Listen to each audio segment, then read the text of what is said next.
Good evening, ladies and gentlemen. Hope you're all having a wonderful night tonight. Well, I was a few minutes late, just trying to make sure that my technical difficulties did not derail the stream. So I'm very sorry for that because we have lots to talk about, lots of really, really cool stuff, and some other things as well. But before we get into that, how is your night going, sir? Oh, wonderful. Wonderful. Vintage Warfare. Sorry, bro. I'm home now with Shot Show Flu. Sorry, bro. Yeah, I forgot to text you. I knew you were here. I think you were here today and yesterday, but yeah, I should have linked up with you while you were here, sir. Hope you're feeling better. Yeah. Game night. Why don't I time somewhere or be somewhere that uses a real time zone? Well, that's because I don't live in real places, and those places usually have way too many people. Way too many people. All right.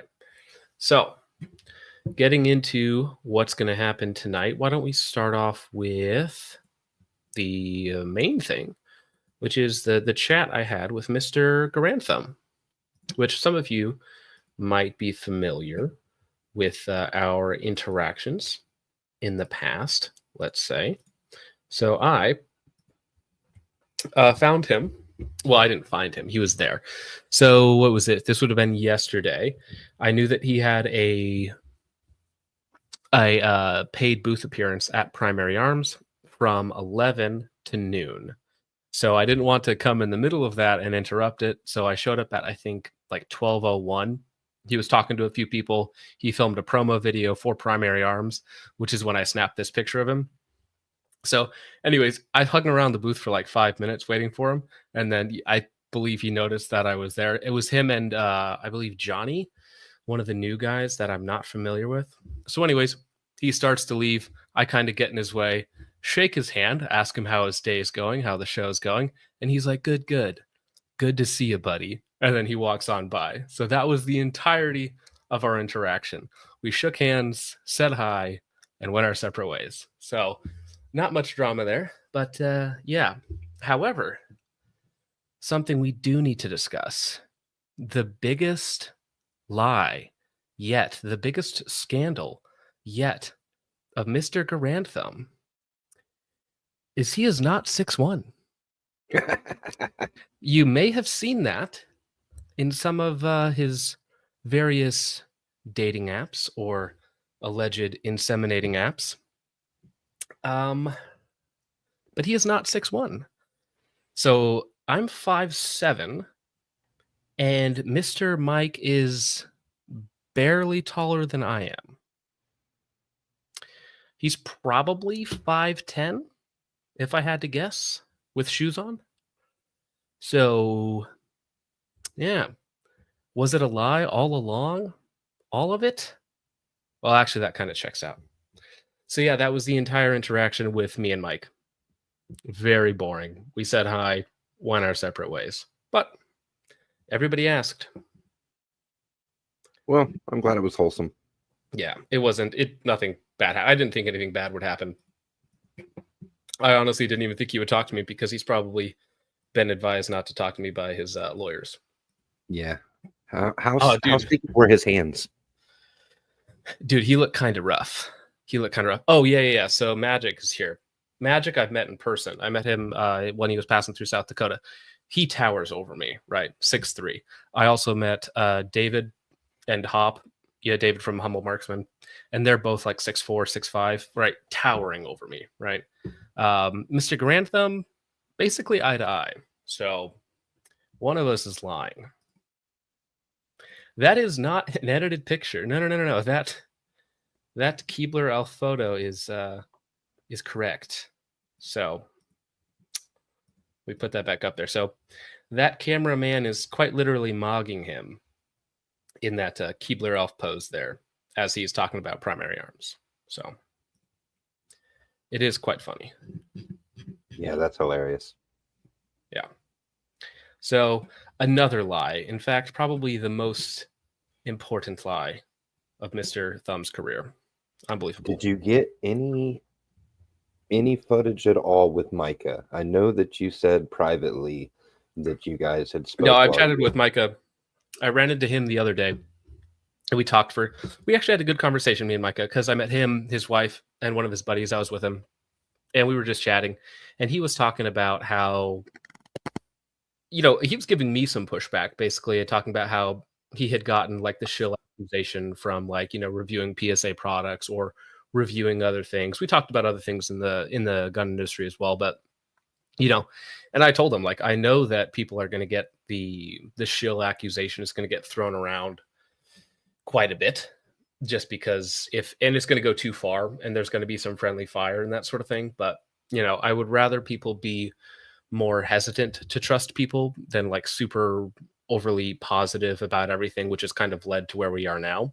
So there's going to be, good and bad things happening there. So, but we had a good conversation. We talked about some other crazy things in the gun industry, because he's also had problems with certain companies out there. So, it was a good conversation to have. And I'm sure we'll talk more in the future. He's a very nice gentleman, his lovely wife, great person. So, Yeah, he seems like a really, really good guy.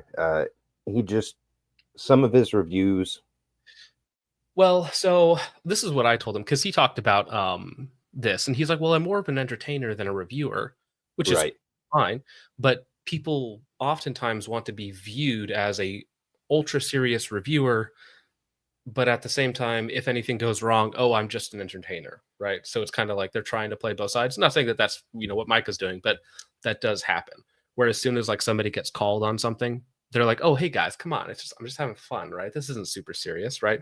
But in the review, it's like you're not joking in the review. So were you lying then, or are you lying now? My issue with him was he softballed quite a few of his reviews, and I understand this was when he was still with Garand Thumb in the process of most likely breaking off. And, knew that was coming. Well, so that's funny, because I told him, like, yeah, like on my Discord, people will post your videos and be like, "Oh my gosh, he's shilling for X company again." So like we actually had that conversation on the show floor. So Yeah, I did like the one video where he had it. He was trying his best to give it a good run. It just kept jamming on him, and eventually there's a cut shot of him just peeing all over it in the that is corner. the PSA 101. AK, yeah. Yeah, one of the 101s. Yeah. He's had negative experiences with things and just put it on camera. So like if he has a good time with the product, it's going to be a relatively positive review. If he has a bad time with the product, like I think there was what was it? Do you guys remember that? It was a 5.56 import rifle. Who was that from? Oh, I'm blanking on the name, was it the but Tink? something like that. I forget we talked about it, but yeah, he had, when it just jammed and jammed and jammed and jammed and jammed. And so it was a negative video, right? Because the product was bad. But He also did a review.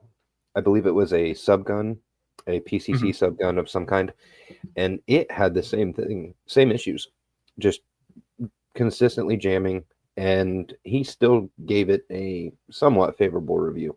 So that was kind of where I was like, meh. Well, maybe. let's see here. Let's see here. And I mean, maybe he's falling on if you want to say he's on the more positive side of things, and and I'm on the more critical side of things, right? Yeah, and he is. people, they're going to fall one way or the other, which I think is fine. So the main thing is, as long as you're being honest, it's like if you're not lying to people, I'm fine if you're more positive about things. Just don't lie to people. Now, let's get into something very interesting, okay? This is I think it was the roller delayed gun. Thank you, Error. So let's get into something super interesting. This is a brand new 1-4 Prism. You heard that right. It's a 1-4 Japanese Prism from a company called Apex Optics, who I've never heard of before. And they have a brand new Elcan style optic, half the size, half the weight, monstrous field of view, 1-4. Here, I'll show it to you. Reticle in action. Just a huge chunk and field of view on that bad boy. Japanese glass. Everything's made in Japan. They're targeting a price tag of $800. Wow. Okay. $800. So think of it's like 16 ounces, I want to say. Good glass. Here, let me keep playing it so you guys can keep seeing it. Do I? There we go. So I mean, like really big field of view on the thing. I think it's rated at like 127 feet or 137 feet at 100 yards at 1x. It's called Apex Optics, coming out later this year, I think is what they told me. They're targeting a price of around $800. Again, all Japanese. It's a prism optic, not an LPVO. So the magnification ring is actually on the front of the optic. It's on the very front. And yeah, $800. Glass looks good. Field of view, very good. It uses ACOG style mounts. So you can use whatever aftermarket mount you want. So in like, for me, in almost every way, it's better than an Elk. Here, I'll show you some pictures of it so you guys can kind of get what it looks like. Now, this is a prototype. So this is not the production model. So I also talked to them about it. It is going to come with a top-mounted red dot. And then that throw lever is removable if you don't want it, right? So the magnification ring is in the front, uses mini ACOG mounts, and then it's going to have a top landing platform for your red dots. So, and made in Japan. Yeah, made in Japan. It's the same size as like a TA31, same weight as well. It's like 16 ounces total. So if they can hit that $800 MSRP and even maybe get it, you know, down to the 7 and mid 6s when they go on sale or whatever, that will crush. Yeah. Well, so it actually kind of reminds me of the Primary Arms GLX 2X, how it has the mini ACOG mount in the middle and then like a long body that hangs over top. Again, this is still not the production model. The full model is going to have the built-in landing platform up top, and it's going to look a little different, I would guess. Now, in terms of the reticle, it is not, it's using a standard etch and fill design. So it's not going to be, it's going to be as bright as like a Primary Arms prism. It's not going to be, which is bright, right? It's not a dim by any means, but it's not going to be like the brightest thing you've ever seen. Right. So I think this is it in action. This is using a very ACSS style reticle. I think that he said the reticle is going to change a little bit as well in the full model. This is using a center dot horseshoe and then BDC with wind holds. So it's a very standard BDC style reticle, but glass look good, huge field of view, decent cost, you know, really unique. So something that was actually kind of cool. Mention of night vision capability at all? I didn't ask about it, but I would imagine no, because magnified optics in general don't play, like, unless it's on 1x. Now on 1x with really good glass, you probably could get away with it because again, the 1x looked good. The eye relief was also better, like much better than like the Elcan, because the Elcan has incredibly short eye relief. This had probably 3.5 inches, 4 inches, and the 1x looked pretty good. And keep in mind, you're looking at like a tiny screen on a live stream of a camera taking footage of it in a dark room. So it looks better in person. But yeah, it's Japanese glass, Japanese body. Not too much to complain about. Yeah, honestly, although I guess the EOTech, you could just call it a different flavor of this, minus the what's going to be a built-in, you know, RMR, RMSC type optics landing platform on top. Yeah. All right. Now, let me see. Where should we move on to next? Oh, here we go. This is in the thumbnail. This is in the thumbnail for a reason. This is the new Romeo 8T AMR. So this is not a Romeo 8T. So to go back, I believe it was called the Apex Prism. It was something. I forget the actual. It's like the Phantom or something like that. So the Apex 1-4 Prism optic. You should be able to find it from there. And I'd never heard of the company before. I was literally walking by. A lot of the stuff looked generic, and then I see like a Prism 1-4x. What the heck is that? There it is. Drew Morgan put it up. The Apex Vapor 1-4x22 SFP prismatic. So if you want to look it up, that's what it is. Not launching yet. Probably later this year. I will buy one if they can hit that $800 MSRP. Now, the SIG Romeo 8T AMR, which is like automated something automated something reticle, because the reticle in this design, its claim to fame is the reticle automatically switches when you flip the magnifier in place. Ooh. So, for instance, the Romeo 8T still has all the same features of the old Romeo 8T. So it has the 4 different reticles. So you can swap between them. If you're using like the circle with the center dot, and then you flip the magnifier over, it will automatically switch to the BDC automatically. And that is done through the magnifier mount and a magnet system inside. So the cool thing about that is that as long as you have the SIG mount, you can use it with any magnifier. So any 2-bolt pattern magnifier that you want to use, as long as you're using it on this SIG mount, will work with the Romeo 8T AMR. Now, another cool thing is on the new AMR, they made the optic 30% smaller, 30% lighter with the same window size, or actually a little bit bigger window size. Now, guess the price on this guy, Richard. Let's see. Well, the original 8T was how much? Oh, like MSRP, I think like $900. Street price is like $700, and then you could occasionally find it for like $5 and $6, depending on the model. I'm gonna guess MSRP on this is Go for it. With the mount, $1,000. So the MSRP of the 8T by itself, $600. MSRP. They dropped the price of the new 8T.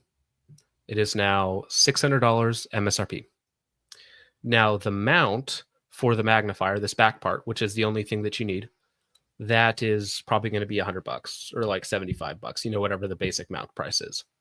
So they legitimately dropped the price of the new 8T AMR. Now, the original 8T is not going anywhere. There is just a second 8T called the AMR, which is like the automated reticle something, right? So, yeah, very interesting. And so I had a chat with, you guys have probably seen him before. Probably it's this one. So yes. Mr. St. John, he was explaining everything to me on this one. So that interview will be up on Gun.Deals at some point in the future. But I did take footage of the reticle swapping. I'm just trying to find the right one. It's probably this one. So, also, it does a intelligent swapping design. So when you flip the magnifier over into position, it also drops the brightness so that it doesn't bloom out. So for this shot here, I intentionally maxed out the brightness, and then you're going to see it when the magnifier gets flipped over. Awkwardly flip it with one hand, get the footage, bam. It switches the reticle to the BDC, drops the horseshoe, dims the reticle so it's still precise. I like it. It does seem to have a bit of the...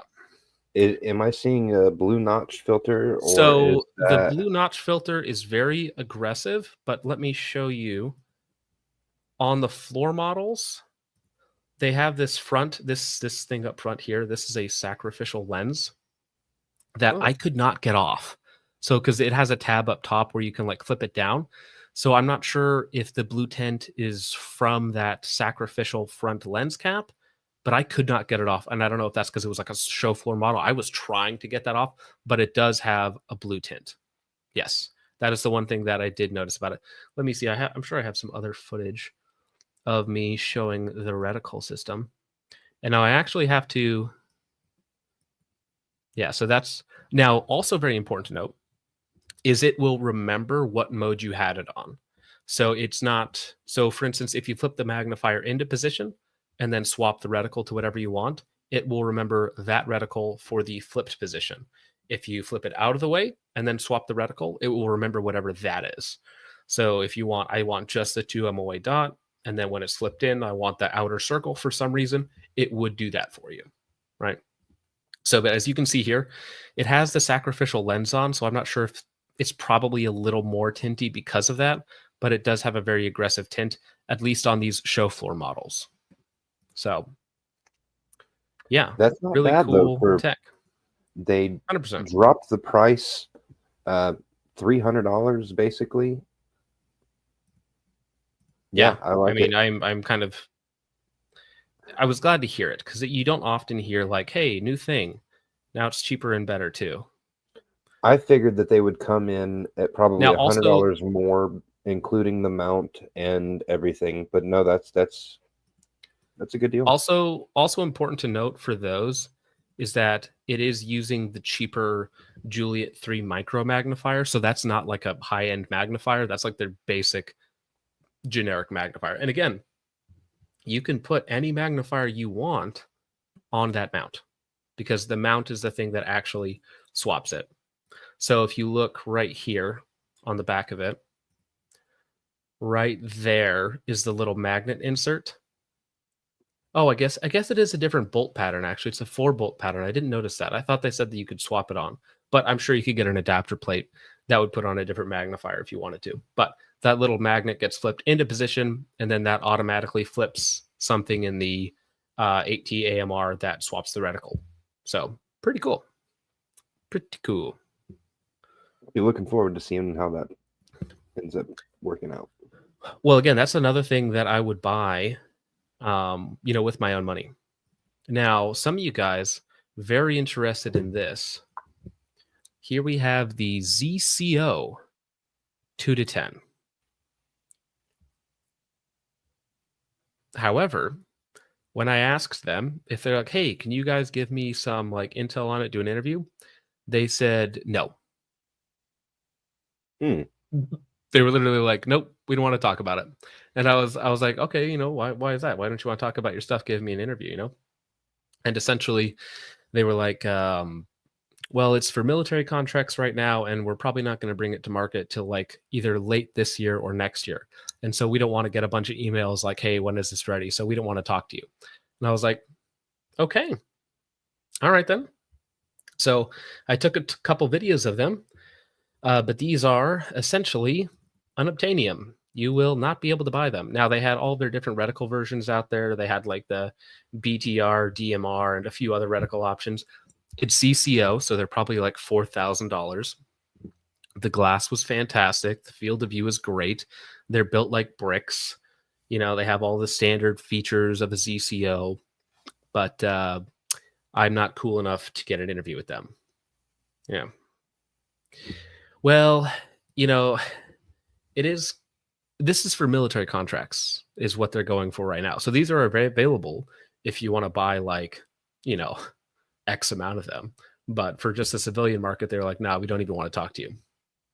So now something that I didn't mention yesterday, but I did look at it or something I did mention, I think, was the new Primary Arms PLX 2.5 to 20. That thing looks great. Legitimately, that thing looks great. And that's a fantastic magnification range. And also probably like 2K.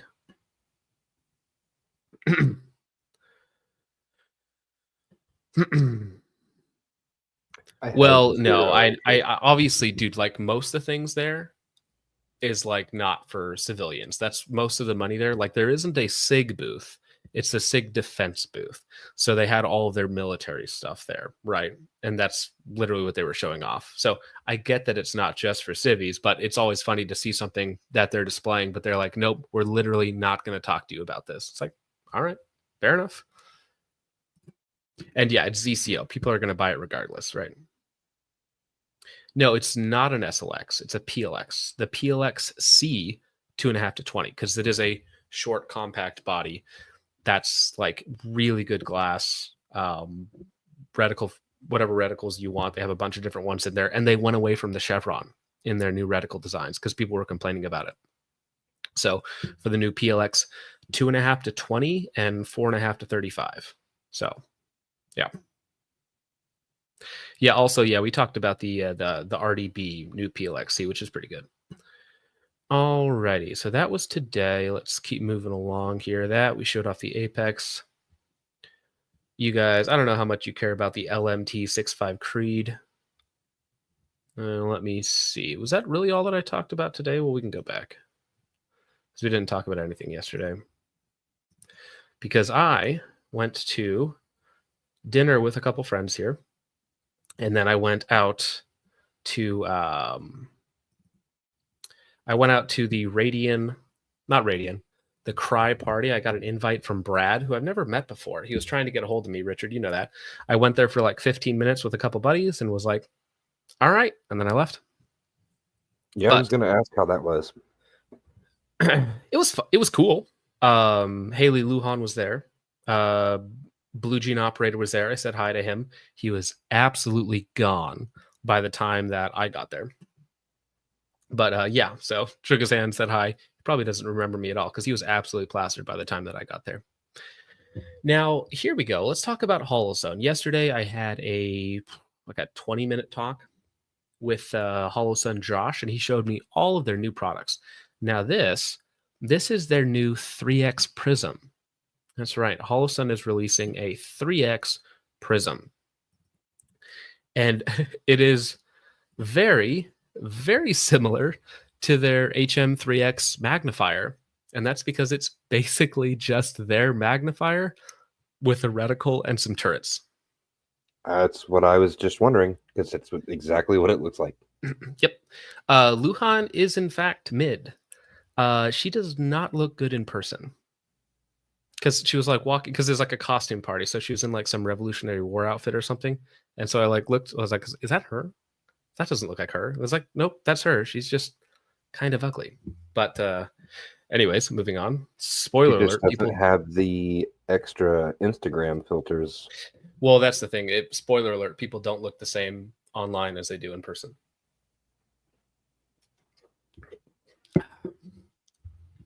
All right. Don't talk about my girl like that. Listen, she is everybody's girl. Okay. That girl has been, well, either in more places or more places have been in her, however you want to think about it. But she is a communal item at this point. Anyways, so HoloZone's making a 3X Prism. It's not going to be very expensive. I think it's going to be the same price around the HM3X, like 200, 250, somewhere in that range. So not bad. Yes, I did meet Mr. Adam Undolf, who is very short, surprisingly short. I think he might have lied on some of his dating profiles. All right. Allegedly. All right, allegedly. Now, they also had their new... The Iris is already out. Everybody knows that. But HoloZone also showed out their Iris 4, which is a 4-in-1 unit. So still has all the standard Iris features, really good ergonomics in terms of your beam adjustment on the IR illuminator. But on the 4 model, it's bigger. You have a 18650 battery. You have a dedicated white light button and a dedicated IR button, as well as 2 dedicated tape switches, one again for Viz, one for IR. So, and then of course on the right side here we have our white light, sorry. So the white light on the Iris 4 is rated at, let me pull that out there, is rated right at, I think, 1,000 lumens, 20,000 plus candela, which is in line with like a Streamlight HLX. So, you know, not a terrible white light add-on. Total package weight is like 9 ounces. I think MSRP on the Iris is $900, and then MSRP on the Iris 4 is $1,000.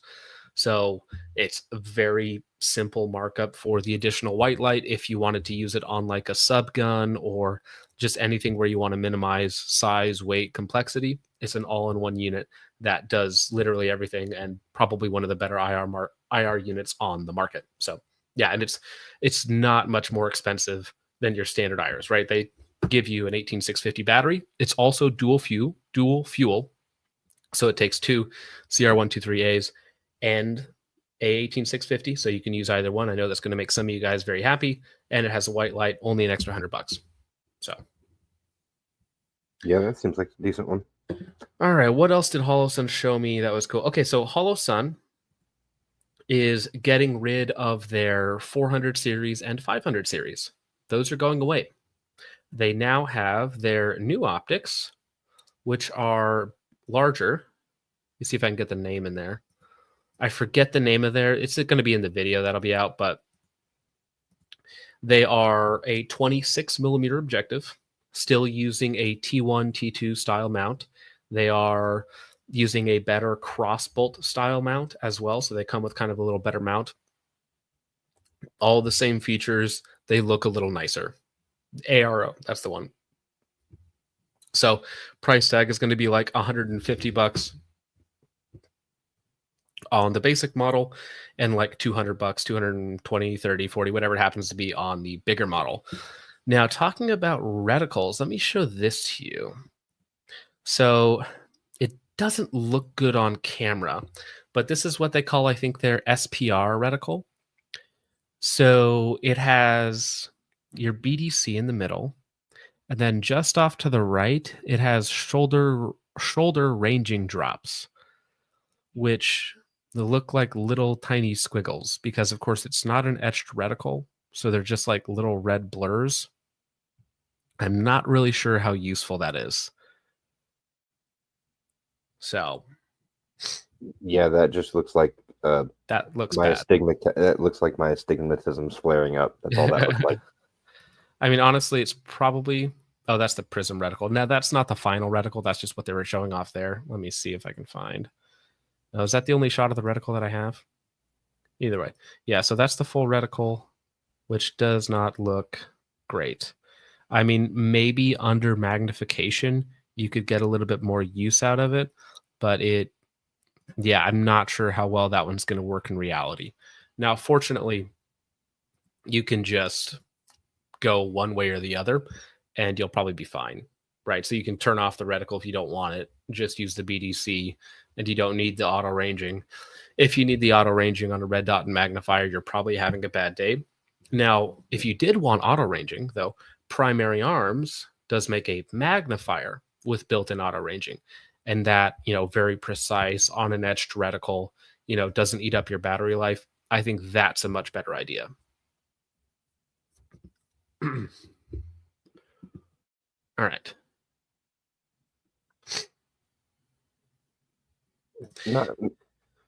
So there are some red dot sights that are more precise than others, but for the most part, they're all like 2 to 4 MOA. There are a couple that are very precise, but the more precise it is, the more difficult, the more expensive, that sort of thing. And of course, EOTechs aren't using red dot technology. They're using, it's like a little thing that goes in front of the emitter or whatnot for the holographic tech. So it's a little easier to be precise. All right. Let me see. Dead Sea is asking about the Phantom Hill CTF3. I thought they were dead. I thought Phantom Hill went away. I didn't know that they were still working out. That's news to me. Yeah, I thought they died a long time ago. But yeah, I don't. If they're here, I would check it out. Tomorrow's basically the last day. So, all right. Logan sucks at shooting for $4.99 says, I put $4.99 into the machine. Why is it not working yet? Yeah, I'm sorry. I was a few minutes late. That's my bad. Well, technically, I was like a half hour late. I should have been here earlier, but oh well. Josh for $5 says, need to be careful about the magnet running out of battery. But SIG don't listen to me when I emailed them. Yeah, I wonder why, Josh. I wonder why they didn't listen to you about battery life on the magnets. Oh, Phantom Hill is dead, but the design got picked up by a company called CTF Photonics. Interesting. Well, so Prenka's not at SHOT Show. Prenka's doing actual work, as he said. All right. Let's see here. So, and then the Ames also got an update. So I forget what it was. I think they swapped the mount up a little bit, and then you still have the core and the Pro model. There are a few other changes in there, I think, as well, but nothing too major. Are they going to give Trump his own dedicated rap line in his honor? No, the PIDK was there. But yeah, I don't know if they're going to give Trump one. That would actually be funny. Do some marketing with that. Like, my bad. I think I showed off the PIDK. Is that the one we're talking about? It's like the TLR7 compatible. That was there. Not too expensive. So Beat me to it. Yeah. The new Pro one has a kill flash and a few other features on it. The mount's different again. So, yeah, they knew the original one had issues. The EOTech OGL, that is a question for Brass or Hop. As far as I know, like it's still not available to the civilian market. So, like, oh, Zbolt. I talked to the Zbolt guys today. I just ran into them because I was with a couple other guys and they recognized them. So they actually gave me something, which is sitting around here somewhere, which is not for review, but it's just kind of a cool little thing. So I will talk about Zbolt more in the future, hopefully. All right. Ooh, really? I wouldn't mind hanging out with Vintage and talking about how much we love Israel. Yes. Vintage is what's known as a Israel defender. So I think you guys could have a really good conversation. All right. Now let's see. We did talk about, this one here. I know some people, actually, let me back up real fast. Mace is here. So Mace is going to want to talk about the MRGG from LaRue. So I had a chat with Mr. John at LaRue about the MRGG, which is a 14.565 Creedmoor. And again, I was told that it will be available eventually in 2025, basically at the end of the year. So I know that Mace is probably one of the few people interested in that, but they are going to be bringing that out to the civilian market eventually. At the show, they had a 16-inch 308 and a 20-inch 6.5 Creed. So they didn't have it there with them. But again, I was told that it would be there eventually. Now, I also did ask them about the handguard issue because I know a lot of you guys were upset at them because originally they had like pretty good pricing on their handguards, and then they made, I think, them all $300. Or like $400 or something ridiculous. They upped the price of all their handguards on their website. And that's because for a long time, at least what they told me, is for a long time they were undercharging on their handguards and they wanted to give their distributors more margin, right? So to protect their distributors, the people selling for them, wholesale, whatnot, they raised the prices on their website to like almost double overnight. Yeah. Yeah, seems about right. Yeah. So I was kind of like, whatever. So anyways, let me see. Did you see that Geisley was throwing out triggers like they were being shot out of a t-shirt cannon? Well, dude, their booth has been packed. I've walked by it like 3 or 4 times now, and it's just packed. But no, they had their 14.565 Creed. I did a video on it. I did a video on it last year, actually. They had that out there at SHOT. So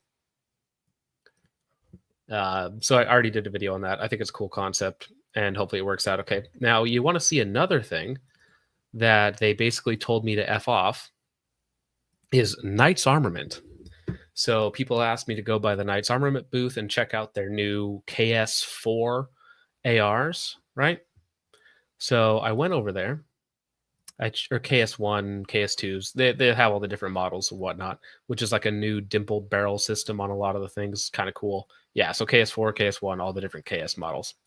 It should be named the KYS model, but they told me no. I went up and I talked to one of the guys. I was like, hey, can you talk to me about these new rifles you got there?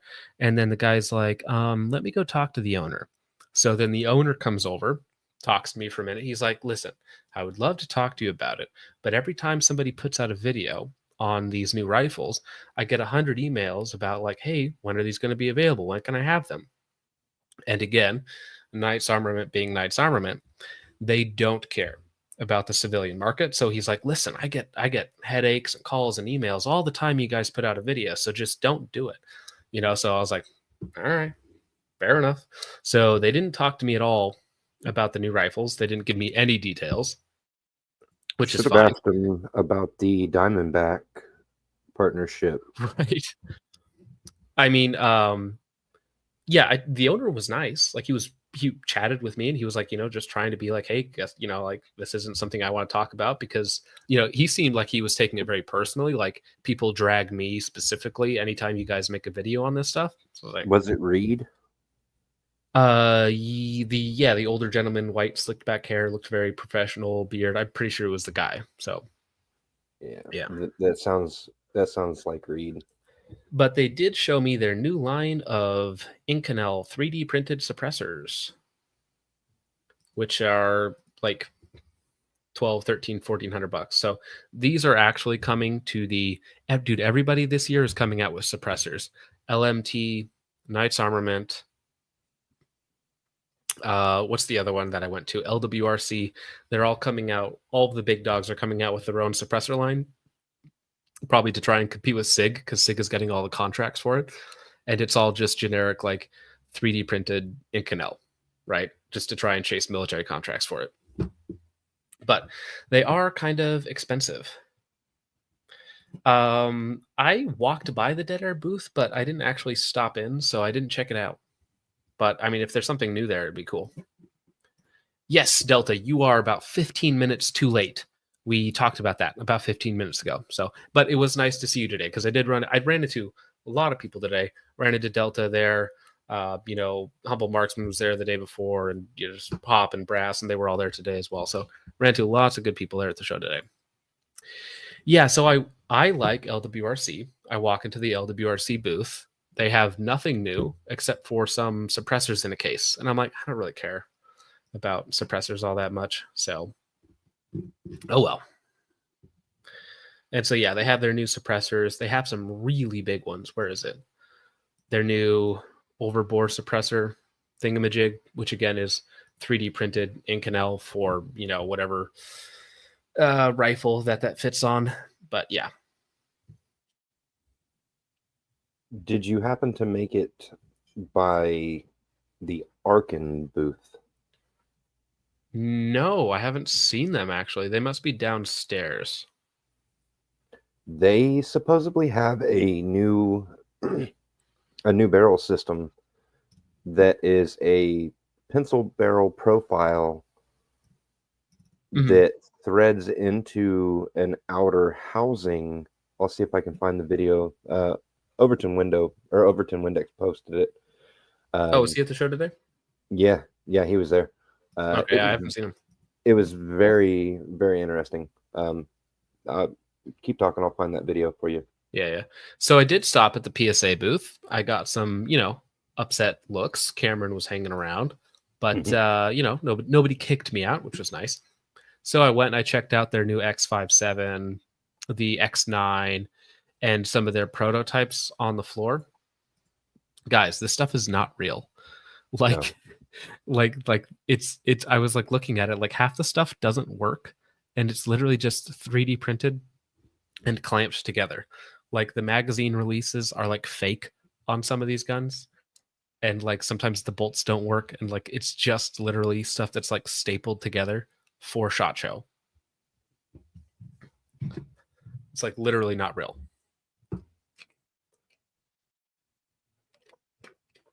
I noticed that their 50 was inside of a case. They weren't letting anybody have it, and one of the other guns, the 45 ACP single shot manual loading pistol concept, it doesn't even have a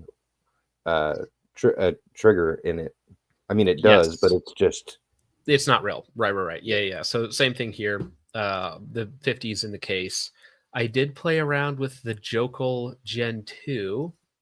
Oh, there's over here. I don't know. Yeah, so it's there in the middle.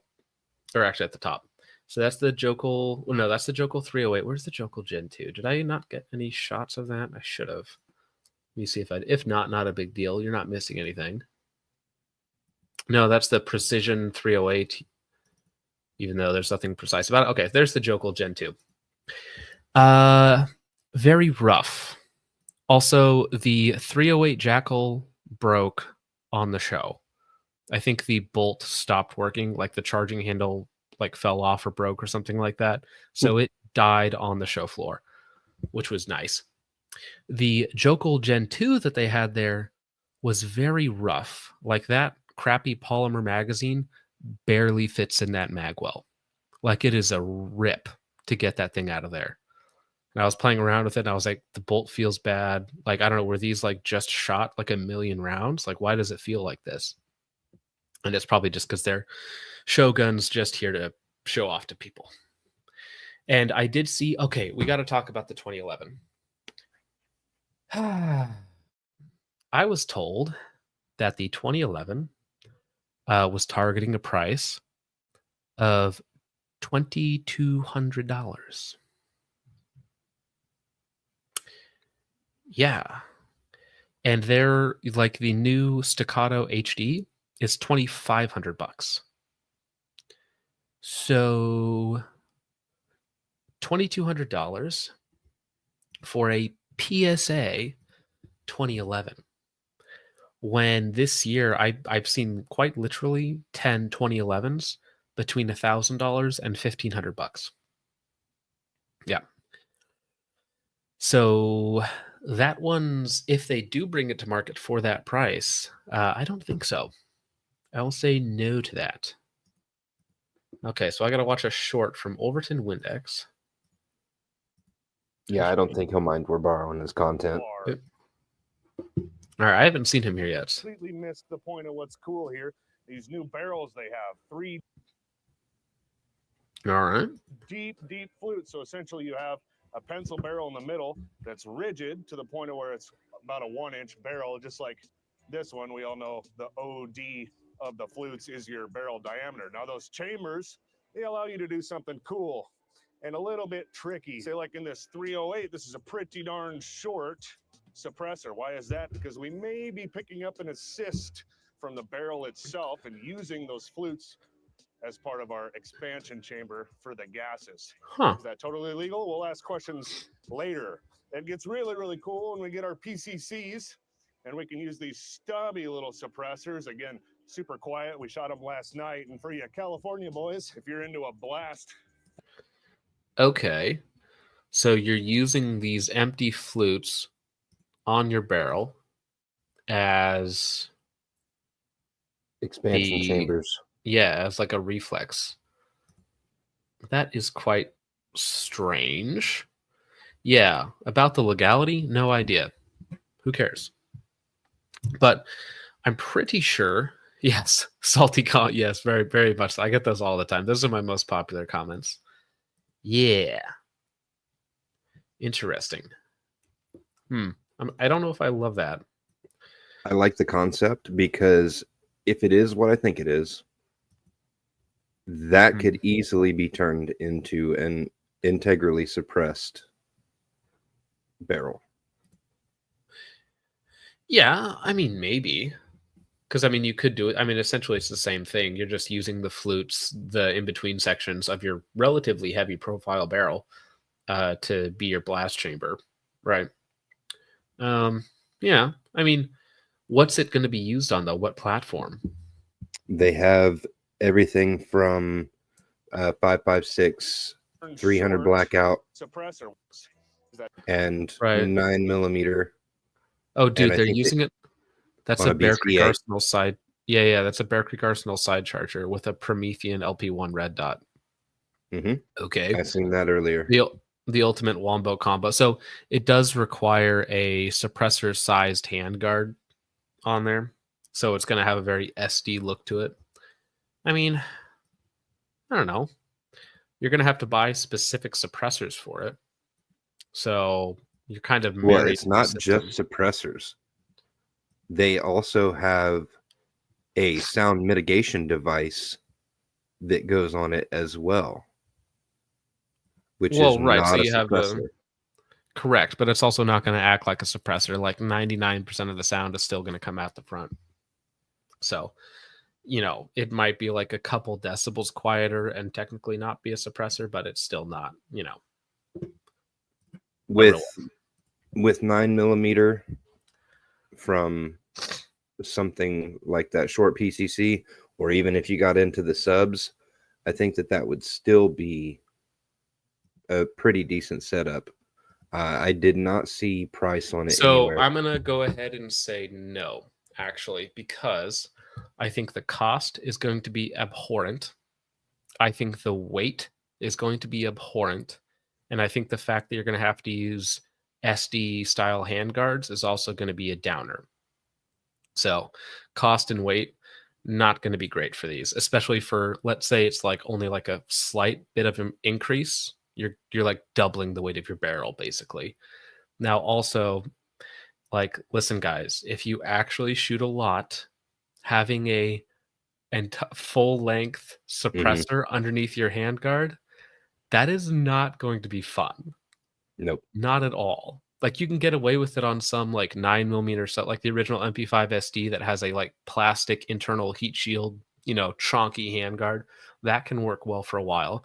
But if you're shooting like 5.56 or 308, a couple hundred rounds at a time, you are not going to be able to touch that thing. That is going to burn you. Yep. I didn't really enjoy it as much for the 5.56, 308, 300 blackout applications, but I thought that it might be interesting for something like a 9mm where you don't have to worry about the extra gas system coming off of it.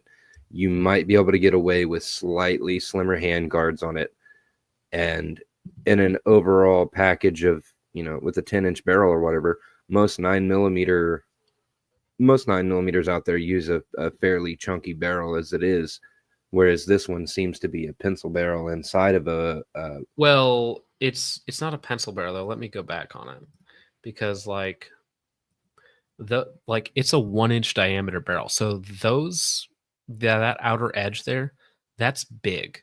That's a lot of steel running down the entire length of your barrel. Yeah, the ribs That's are big. pretty chunky. Yeah. But That's the big. internal diameter of the barrel itself is basically half inch. Right, which is pencily. So, but even then I don't love that either. Right. And then you also have the added weight of the steel shroud and however this mounts up inside your handguard to seal it up. For certain applications, like let's say maybe, I don't even know, well, and I think like they might offer an aluminum outer section. Well, even so, it's a lot of material. Yeah, it's interesting. I mean, it could be cool for some like really quiet applications where you're trying to literally maximize how quiet it can be. So like, big heavy subsonic rounds, possibly, right? Maybe an 8.6 blackout or something like that for the most volume possible. Could be. Get them to team up with the new 338 arc or whatever. Yeah, that too. That could be another option. But for me, like, I don't know. Would I play around with one? Yes. Do I think it's a serious option for most applications? No. When I first saw it, I liked it for the simple fact that it made me immediately think of water-cooled jackets. Mm-hmm. Because if there's we should bring back water cooling for LMGs and do something like this where you have a fill port and then the water moves up and down as it gets hot, so it moves around to different locations. Yeah, that's immediately what I thought about, is if it had 4 chambers instead of 3, so it could be an even expansion tank on either side. I thought that would be pretty interesting to do. Just as a meme build. I mean, they're bringing back lever actions and everything else, so why not bring back water cooling? Yeah, dude, this year's the year of the 2011. I've seen so many 2011s this year. I thought this was the year of the 5.7. Well, what do we have? Just the X57 and the PR57? No, I mean, we have the P90 chassis from Strike Industries. But and then I've seen like everybody's coming out with the 2011. That's what I've seen. Kimber has a new one. Dassault has the new imports. Staccato's releasing a new one. Palmetto State Armory is announcing a new one. Staccato's their new one is supposedly a Glock mag. Did I see that correctly? It is. Yes. So I was playing around with it today. I talked to, I think, Henry at Staccato. And so, yeah, it's a Glock 17 size magazine. Well, same grip angle as the standard 2011, though. 80 series trigger, iron sights in front of the optics, which some people like. The trigger felt good. It felt reasonably nice. Price tag of about $2,600. It does have a internal safety, so a active safety on the firing pin, so it is actually drop safe. So they're going to push this really hard to like law enforcement and stuff like that.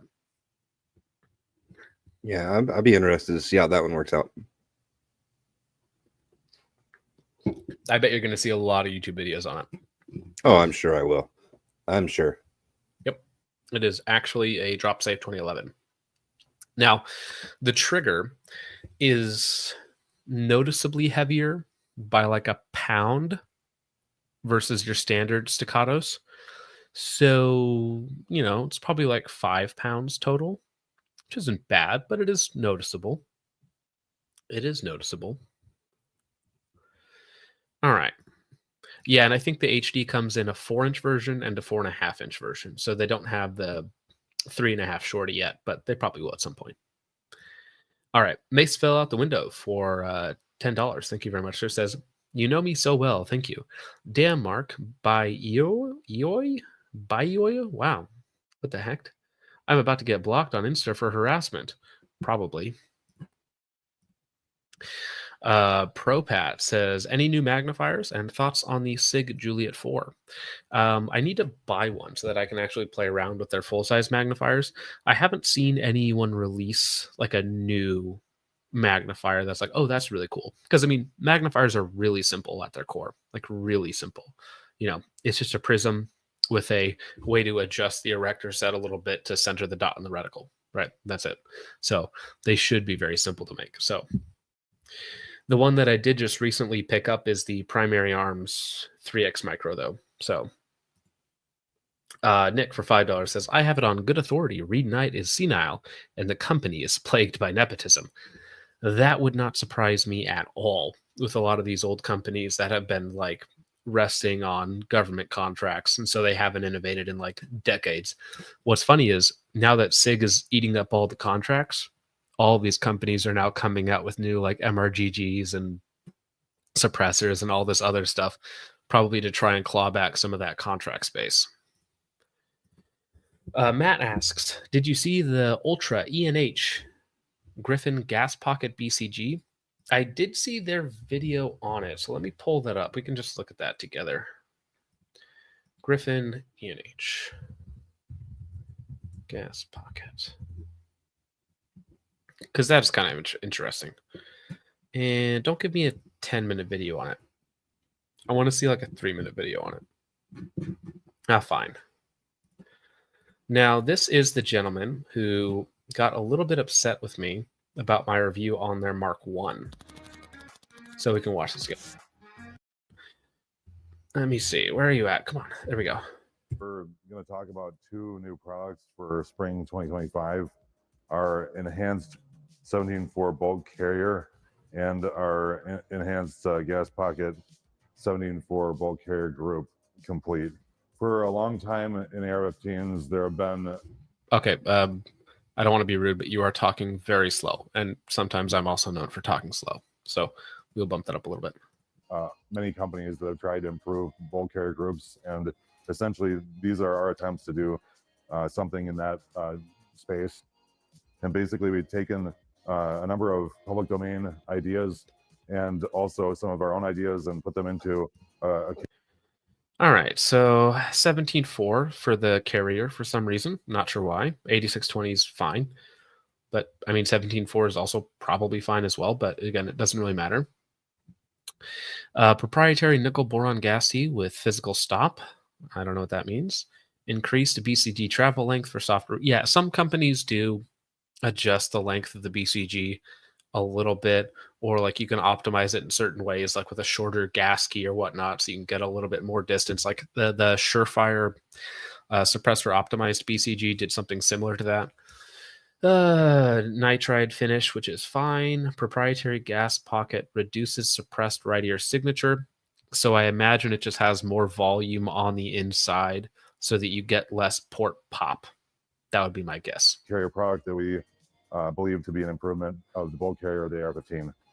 And so to work from the outside, initial observations. Let's go here. A multi-diameter, cam pin Okay, interesting. So that they have the cuts on essentially the allows the bolt hole itself. to be smaller in the bolt, so Yeah, so we can see that we have the cuts on the bolt itself. So, it's interesting. and also allows more material to exist at that location. Can you get a slightly added a closer number of wings. shot of that? I can only get what they gave me, sir. I just wasn't So, sure if you could zoom slightly on that. no. It's all right. I'll take a look at it later. I'm interested in this slightly. I mean, I don't know. Your stroke. No, I mean, is it venting gas off the left side? So That's what it instead of appears. venting, yeah. I mean, that's just more wear and tear on your upper, but not a big deal. Double ejector, which is fine. It looks good. If they're going to try and charge me like $300 for it, no thank you, but it doesn't look terrible. Yeah, it's a $450 BCG that you can run instead of just running an H3 buffer. Yeah, which would do most of the same thing. Interesting. All right, so just some Space Cowboy for $5 says, I think companies finally figured out everyone asks for 5.7 guns, but no one actually buys them. Well, 5.7 has become more popular, which is why the prices on ammo have come down, which is why more companies are making it. So I think there is some legit momentum behind it, but it's still, 9mm is still going to be king. Jeremy for $199 says, will PSA replace all their workers with Indians? I thought they already did. Yeah, so PSA is going to be Indians, Bear Creek Arsenal is going to be Mexicans, and, so on and so forth. Yes. Yeasty G for $4.99 says, you have the worst co-host on the planet. Well, Yeasty G, I disagree with you. I think he does a fantastic job. So he may not. I think he's right on point. I think he's right on point. I am horrible, but I'm here and I do it. And you can't stop him. All right. Now, here's something that I highlighted earlier, but I do want to talk about this. So, yes, Alex of Trigger Empire fame was here at SHOT Show. So I'm walking outside of the Venetian on the way to go have dinner with someone, and then somebody's calling from behind me, like, John, focus trip. And I turn around, and there is Alex in a fur coat, and, it's Alex. And he runs up, says hi. He's with a couple buddies. And I just chatted with him for a minute or two. Now, he's still doing the same thing that he always has done, which is like, hey, guy, I got the email receipts. I got this. They're lying to you. They're doing this. Which, listen, if everything he's saying is true, like, okay, if it goes to court, like, you'll prove it all, and we'll all be honky-dory, right? Now, he showed me a part, a machine. He had a fully machined sear for the AK's trigger that he, had someone else design, or however that works, right? I'm still confused on this story as well. So anyway, so he's there with parts, shopping around, talking to people, and we just chatted for a few minutes. And so he told me that he is trying to get everybody back their parts that pre-ordered. And he showed me that he has a bunch of parts machined. I physically held one in my hand that he showed me. So, and apparently they're working. So he's trying to get back to those people who pre-ordered and didn't get their money. And he doesn't like Alpha Tactical because he says they're lying about everything. But then today, I also ran into Julian, the Colonel. So that was interesting. And he was there, and he said that he knew Alex was there and whatnot. And so the Colonel and Alex are here, not together, but they're here. So I chatted with Julian for a few minutes. He was very nice, very cordial, very professional. We just chatted about, Alex, the situation, new triggers and stuff like that. And then we went our separate ways. Now, as far as litigation goes, I don't believe it's happening. I don't think so. Because Alex, when I talked to him, I was like, so what happened, right? Because you had a court date or something, right? Alex is like, no, they never served me. They still have not served me.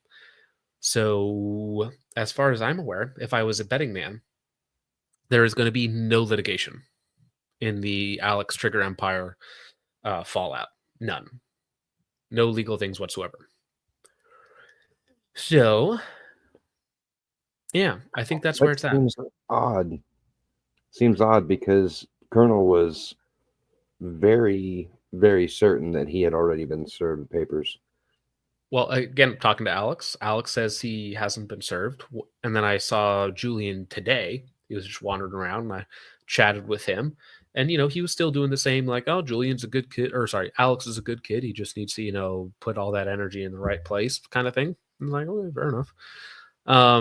Yeah. So for me, the story's kind of over.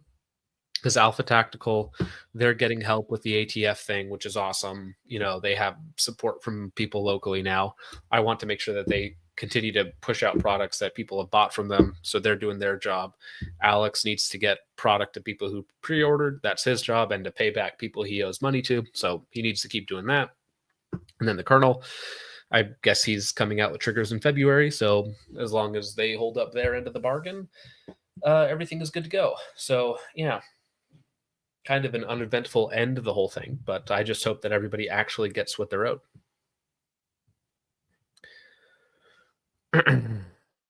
Oh, Overton Windex, speak. And he appears. Dude, Overton is, I think, the most controversial character on this show, and he's never been on here. Every time he shows up, instant hate. So, I mean, if you're available, Overton, I will send you an invite so you can actually show up live right now. And the chat can have it out with you. You don't need to. All right, let me see. So we did also, let me pull this up. I was at the Zastava booth with Ranka, which is my Gun.Deals buddy who's here. He's also Serbian, so they know each other. And they're very, you see a Serb and you're a Serb, small country.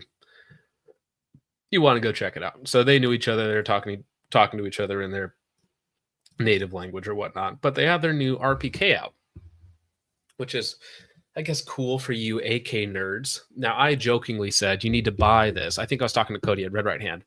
You got to buy the new Zastava RPK, and then you got to put Trigger Empire, FRT in the thing. But of course, Cody's a SOT, so he can do whatever the heck he wants.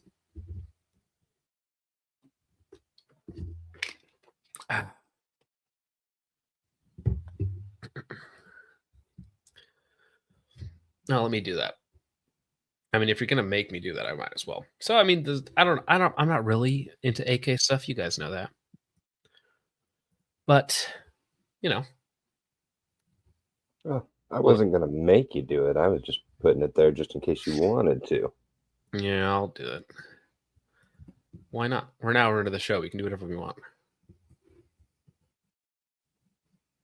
I have to be at SHOT Show early tomorrow morning, though. Does that mean I officially have the hood pass? If we can do anything? Well, you have always had the hood pass because you're black and blue. Very true. Yeah. I mean, actually, looking at your profile picture, you're mostly black. So I think you are good to go. Copy link. No. That's fine. I'll just copy it this way. Technical difficulties making everything fantastic. But let's go ahead and get... I mean, if he wants to come on. Doesn't have to, but I sent it. I sent the invite. All right. And we're back. So yeah, RPK, a finished RPK that you can buy from the factory. It has the big fluted barrel thingy on there. It has the bulged trunnion. It has the built-in QD, or not QD, but it has a detachable bipod on it, which is kind of cool. So for you AK nerds, I guess you're going to like that. They're also unveiling their new 3D printed titanium suppressors, which is using the PIP technology. So it's like really porous and like absorbs stuff as it goes through. Fully 3D printed titanium, flow through technology. Yeah, interesting. All right. I'm excited to see where the 3D printing is going to take suppressors. Now, of course, I had to stop by Keltec and talk about the PR57. And the gentleman, I've talked to this guy before, but he is exactly what you would expect. If I was like, hey, what does a Keltec SHOT Show rep look like? It is this gentleman. So of course we have stripper clips and a top feeding 20 round base plate. I might And be here for a little bit. I might be here for a little bit. Yeah. Hey, how's it going, man? Oh, what's up? Is okay, audio checking. Is You're anything working? Are you getting an echo? Loud and clear, sir. Perfect. I'm on Are my you in iPhone on my steering wheel. Are you on a parking lot somewhere? I'm out in the desert right now. Oh, okay. Staring at a What you doing couple. out there? Can I flip this camera? No. Can it go? Yeah, we found a couple. Found the twins at the strip club, if you will. Oh boy. And we got Johnny Law out here. Fed. So we're hanging out here for a minute. Nice. Doing some shit in the desert. Did I just hear, Focus, you were at SHOT Show? Yeah, no, I've been here since Sunday. You're out here. What the fuck? Come Mhm. come make some 2-mile shots up here with us. Oh, you guys. Well, are you guys going to be here tomorrow, Saturday? I think I'm leaving tomorrow. Tomorrow's Friday? Yeah. Tomorrow's Friday. I think I'm leaving midday Friday-ish. I don't know. I have no okay. schedule. It's fine. Yeah. Yeah, I'll be around SHOT Show tomorrow, but yeah, I'll be here till Saturday. Perfect. I don't know. Someone just sent me we got little members only chats. Little 24/7 chats on Signal, and someone's like, chat's talking shit. So I had to come in and stir the pot a little bit. It always happens. I was looking at your short for the Arkin barrel system that you were showing off. Right. So what are your thoughts on that? Because you're the one who took the video. I don't know. Well, of course I haven't. So I shot it, right? But I'm so totally out of my element. I shot it in a fucking storage container, and Right. that's not. I have no point of reference. I don't shoot indoor ranges. I don't shoot lanes. Get me out in the mountains, and I'll tell you what I think of it. Sure. So I don't know. I don't know what it does. I understand what it does. Like the concept should work more. Yeah, I don't know. Feels like it should work, but there's several things that couldn't fit into the 60 seconds, obviously. It's essentially a structured barrel, though. Right. Because you have a shroud that goes over top that's like tensioned against the barrel itself, and you have the big ports, the lands and grooves on the inside, right, where you have all that extra volume. Correct. So yeah, I mean, you cannot tell in an indoor range, like testing a suppressor at an indoor range is worthless. Absolutely worthless. Yeah, it was really retarded. We were shooting like, oh, cool. I don't know. Yeah, it's like, yeah, it's really loud because all that sound has to go somewhere. Yeah, the whole thing is loud to me. Indoor shooting.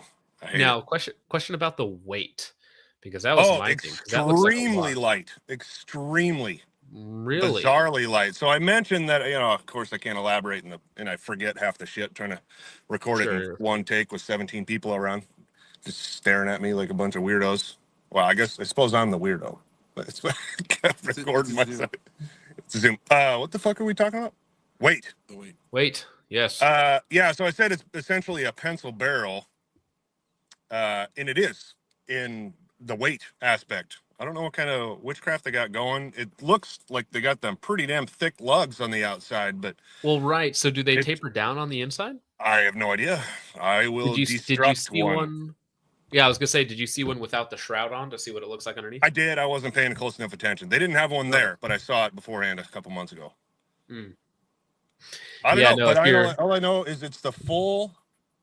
So it'll be the full their chassis, right? Their chassis system, everything. Their micro action, their bolt, their trigger, their scope, their structured barrel, and their suppressor. For what? You should try bipod or something. Oh, and potentially a bipod. I'm really bitching at them to make a reasonable bipod in the world. With suppressor for under $2,000 entire package. Really? So that is, I call bullshit, but whatever. We'll see. So now who's actually manufacturing it for them? Because Arkin doesn't seem like... Arkin Outlier, they're sister companies, their parent company, what the fuck ever, but they're based in Texas, Outlier. And they're manufacturing in Texas. outlier is. Okay, gotcha. Interesting. Yeah, well, I might have to stop by their thing tomorrow and check it out because the whole thing seems strange to me. Dude, Strange, the huh? entire It's the weird. entire chat is trying to spell out any slur they can. Oh, they know. They Are absolutely love you right now. Are you sensitive to slurs on this live stream? I don't know. Well, no, we're an hour in. You can say whatever you want. Oh, It's not that's my true. problem. You know, we were just talking with the guy on a live stream the other night, and I'm going to have him on. You know, he's a real hard-headed Marine type that just goes after every gun tuber on the planet for being a shill, right? And I'm like, well, how? And I'm going to do a live stream with him. How to determine whether a gun there you tuber go. is a shill or not. And here I propose the Overton rule. If they're prepared and willing to say the word nigger on their YouTube channel, then they're not a shill. Interesting. I don't know. I feel like that's a good benchmark. You seeing Grant Thumb do that? He loved that Sig Spear. He did indeed. Yeah, Grantham is an interesting one. I actually chatted with him for like 5 seconds the other day. Sure. Yeah, he was very he happy to see me. he could not get that thing to run. And that's the one story I have inside knowledge of, and sent it back multiple times, and it sure didn't show up in the video much. Wait, so you know he was 277 actually having Fury. issues with that? What's that? You actually know he was having issues with that? Yes, and 277 Fury is an unfinished cartridge, a disaster of a development. So much so that they're having the units testing it sign NDAs. I've seen the NDAs, and it's just an unfinished cartridge. The high pressure one, the half steel, half brass. Yeah. Well, that's what I was hearing too, was that they were having issues in development with it, and the costs were getting like way out of hand because originally it was promised at like X price, you know, whatever it was, and then it's up to like over $4 a round or something. Well, they already manufactured 30 million rounds, so they're set. That's a lot of bad ammo. Now they have to try to figure out how not to punch the primers. So, right, 13 million. I can't remember. Whatever it was.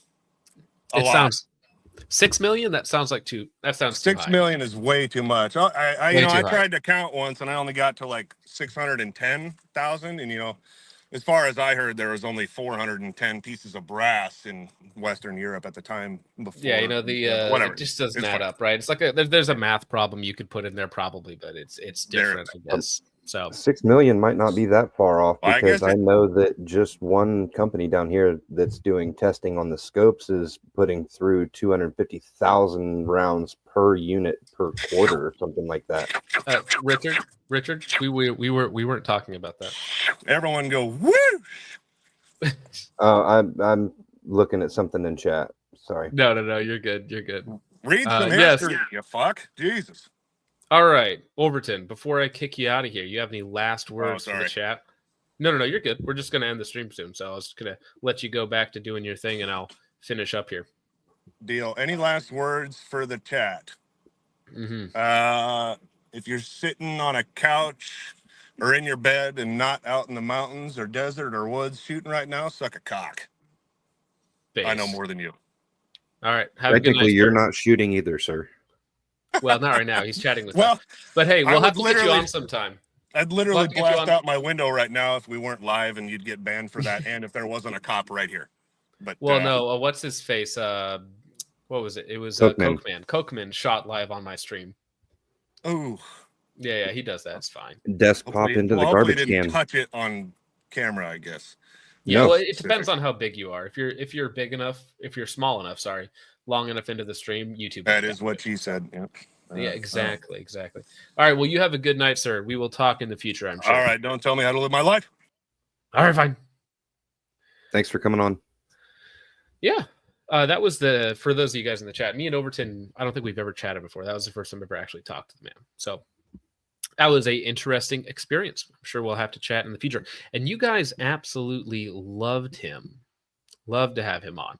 Now, I want to get him on to talk about that 2-mile shot that he did with the Monster can or the Red Bull can, because that is the one where everybody's like, Overton, he's a liar, he's a fed, he's a shill, he's this, he's that.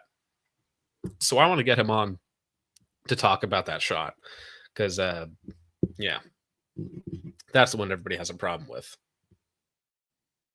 I've seen that several times, and I've seen it debated over and over. I really don't care either way. I think he's a interesting dude. Some of the stuff that he does, I don't care for, but he has been a dumbass on a couple occasions, and the company was like, "Hey, stop being a dumbass," and he was like, "Oh, you're right. I did this wrong," and he made a video said, "I was stupid. I did this wrong." Ooh, that's just a good joke. Over a ton Windex. Oof, that's just a good joke. I like that. You know, he's not as chubby as what he looks. He's got thick jaws, and that's about it. I've seen him in a couple videos where he's, standing doing the full draw, and he's not. Well, I'm not heavy one set, to. I'm dude. not one to. I'm not one to complain about somebody being like 20 pounds overweight. So, I just think it's a funny joke. It's a good use of the. It is, especially from a Canadian. Yes, very true. Yeah, what are you supposed to say? All right. Purple Sickle 19 has a very important question. He says, "I'm late. I was listening to my goth mommy ASMR. Did he meet the flannel philanderer?"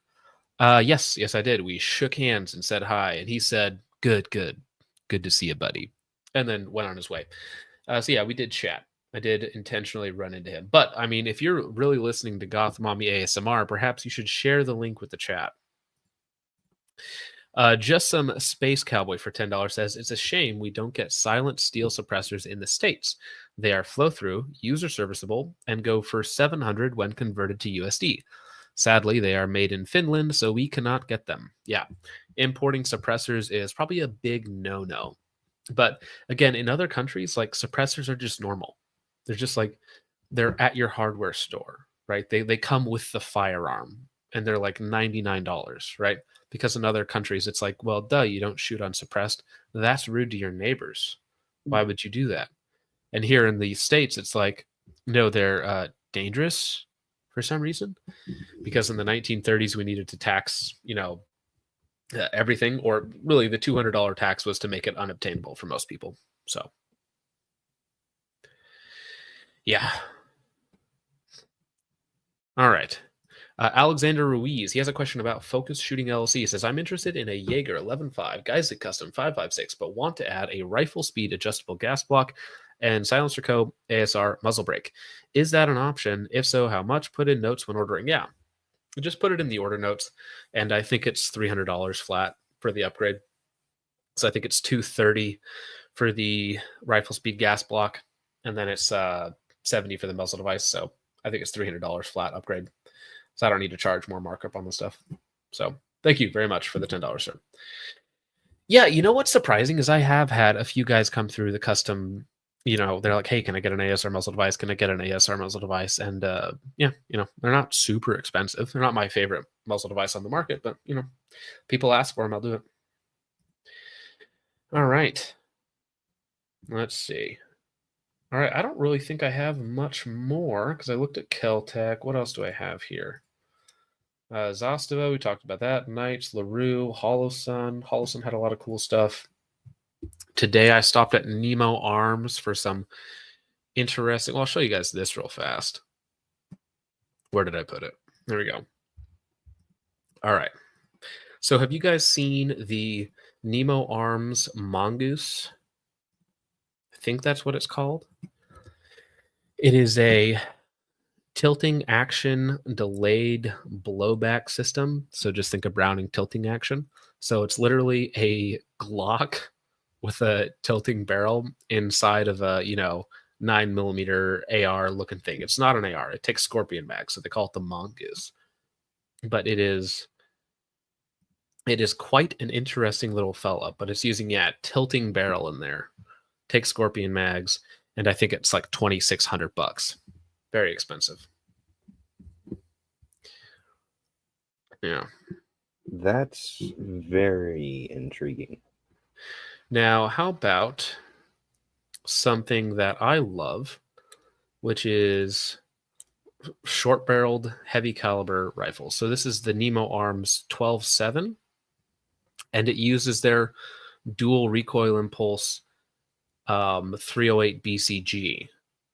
which has an expansion section on the back that's under spring pressure that will allow you to soak up some of that extra recoil in there.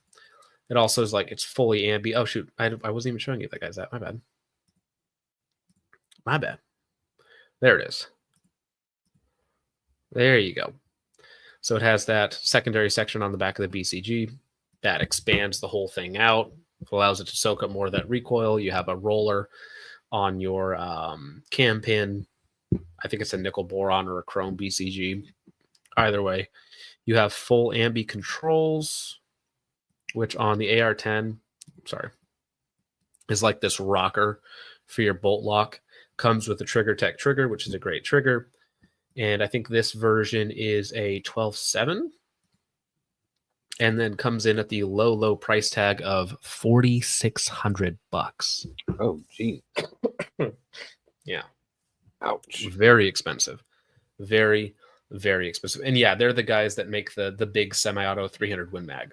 So listen, I'm sure the stuff is cool to shoot. Also, of course, adjustable gas block. It's a 12.5 mid, so that gas block is pushed up right up to the end. Trigger Tech trigger, again, full ambi on everything. Looks kind of cool. Has an interesting recoil, system in there to mitigate some of that stuff. Seems cool. But yeah, it's very expensive. Yeah, I would swap out the brake to a suppressor or something else. But yeah, that's the one ugly part on the base rifle. Yeah.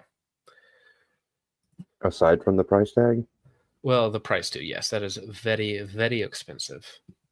Much more. Well, I don't know if I would say much more expensive than it should be, but it's quite pricey. All right. Another company that I did chat with a little bit, which I might as well just show you guys here.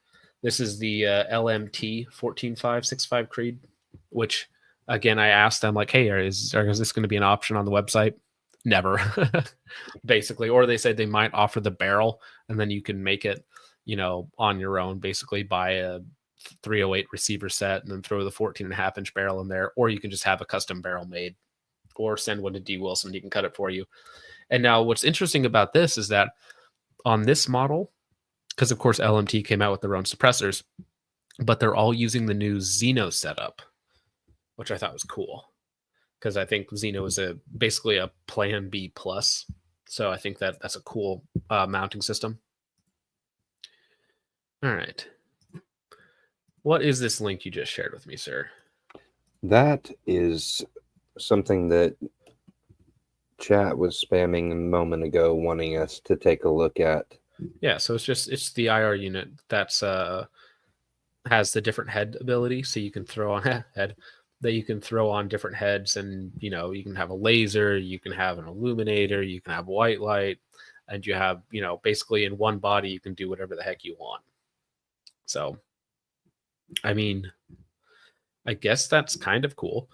Now, basically, probably the Kiji is probably the best head to put on here, but you can also use like a Surefire Vampire or something else.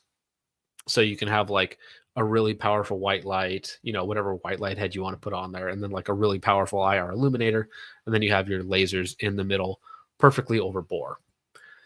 It's cool. I mean, I thought the concept was always kind of neat, but it's about actually manufacturing it at a good price and the fact that people have to go out and buy other stuff to make it work. I don't think it's necessarily... Yeah, you could put an HRT head in there for sure, 100%. And then, you can have your Kiji is a great IR illuminator that usually comes with a diffuser for like 10 degrees or something like that. I think there's 2 different models of it, but kind of cool. Kind of cool. I think it could be neat. But again, the problem with it is that now we have something like the Iris that is under $1,000 and has all the ergonomics that you want. Right. So for these IR illuminators, if you want to adjust the beam, you have to like reach your hand in front of it and like flip over a cap or something versus just having it right on the body itself. So, yeah. I mean, it could be cool. And I mean, so if you buy a Kiji head and you buy a white light head and you buy the unit, you're probably looking at like $1,500. Like $1,500. So it's like the price of a D2.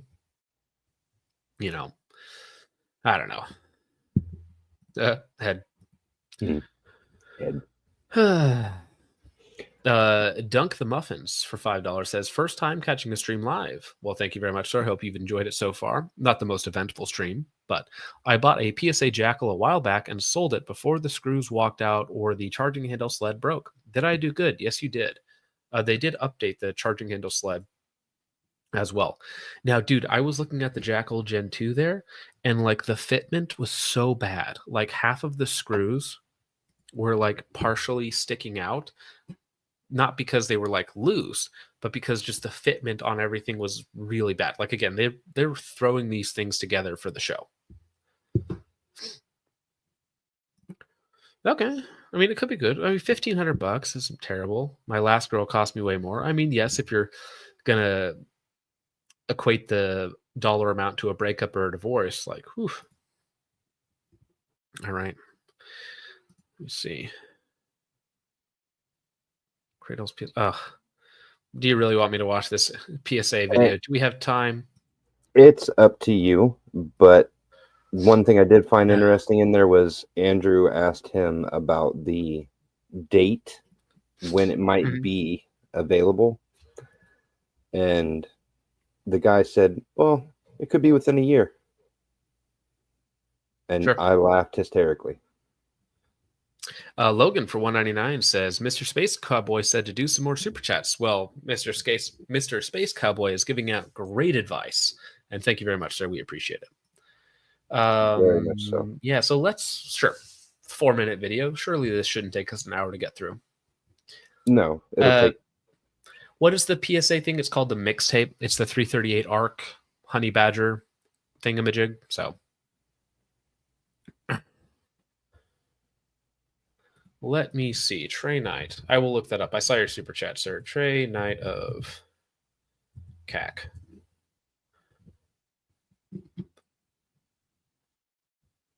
Actually, he's on a Q podcast. Yeah, let me talk to him. Where are you, sir? Yes, that is the guy. So if this is Trey Knight, that is the guy that I talked to today at CAC.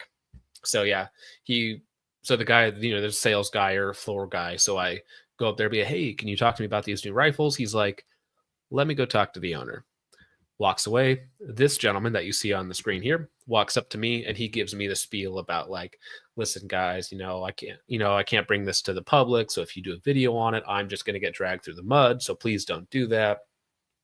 So basically that. So basically telling me like, no, we're not going to talk about it. So yes, that is the gentleman that I talked to, Trey Knight. All right. It's funny that he's on the Q podcast because Kevin wishes. Right. Nick for $5 says, yeah, have John Google a pickup Trey Knight. Is that who you spoke to from CAC? Yes, that is the sir. If so, what you told us is very revealing about their manufacturing capacity. Could be. Yeah. I mean, their facility is massive, right? And they do have a lot of contracts. Like this is why like civilian companies, like PSA is a civilian focused company and their products are kind of crappy because they're chasing civilian dollars, right? Versus like LMT, LWRC, CAC, some of these other companies, they don't care about the civilian market because, they're getting $100 million contracts from daddy government, right? Now, the one company that kind of does both is Geissele, because Geissele has a huge civilian presence as well and some military contracts on top of that. So I think Geissele is probably one of the better companies that does both. And there's a few others in there as well. So you guys need to do some coke and see it from Trey's perspective. Very true. I'm sure that would be illuminating. Sorry. All right, let's watch this video. People, Andrew here at SHOT 2025, hanging out with Justin at the Palmetto State Armory booth, and wouldn't you know it, they got a 50. Oh yeah, filling out the entirety of our. You know what? I want a sponsorship by Bravo Company USA. That'd be kind of cool. I don't have any problems with BCM. Right? Yeah, the mixtape is a play off the boombox. Yeah. Our 6-foot case. This thing is a beast. Yeah, it was kind of hard to get in there, but so yeah. Does this exist? So it's a concept. So we need people to vote on it. But I would say by far and away, the most comment we get on anything we do is please make a 50. I don't know. No way. I don't believe that. There's no way that the average commenter on a PSA video is like, please make a 50 cal. I think that they probably get that request a lot, but I don't think it's the most common one.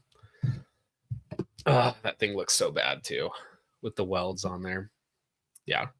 Is it real? As he's like standing on top of it? Yes, said no one ever. Yeah. All right. I don't know if they're making memes or they actually want us to do it. So here it is. This is what it would look like if we made it 50, but we want the people to vote and let us know. So what this I'm is. sorry, I have to stop you right there. Yeah. You're pronouncing it wrong. 50? Correct. My bad. But yeah, so what it is a semi-auto 50 cal. It'll be by far the most affordable on the market. We're going to feed it with Barrett magazines because what other 50 mag is there? We got a Fostech in there. They were nice enough to loan us one. But yeah, semi-auto, short stroke. What more could you want? That thing is insane. And Oh, yeah. the fact I mean, it's not real. Like, it's literally like a tube with a welded pick rail. I doubt there's much of anything on the inside of that actually works. It's nothing. It's all Bluetooth. Yeah, well, I mean, the butt plate and all the stuff on the back is probably 3D printed and screwed on. So, yeah, I mean, I don't know if there's much meat to this video. If it's just them being like, wow, this is so amazing. What a cool concept. It's like, I don't know. It is. It's just it, them fondling the balls of PSA.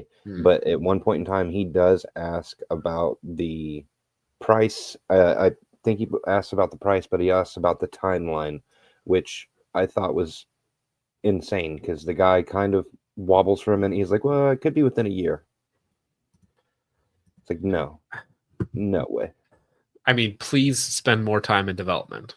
That's what I would say. Please. a semi-auto, I say this a lot. Your company is insanely based. Every choice that you make is constantly impressing me because every choice, every single one, really. All right. This is like a consume the slot moment. All right. Well, yeah, dude. I wonder why it's in the case. Dude, yeah, it would fall apart if people could actually handle it. But they also probably don't want people holding a 30-pound brick and then dropping it on their foot.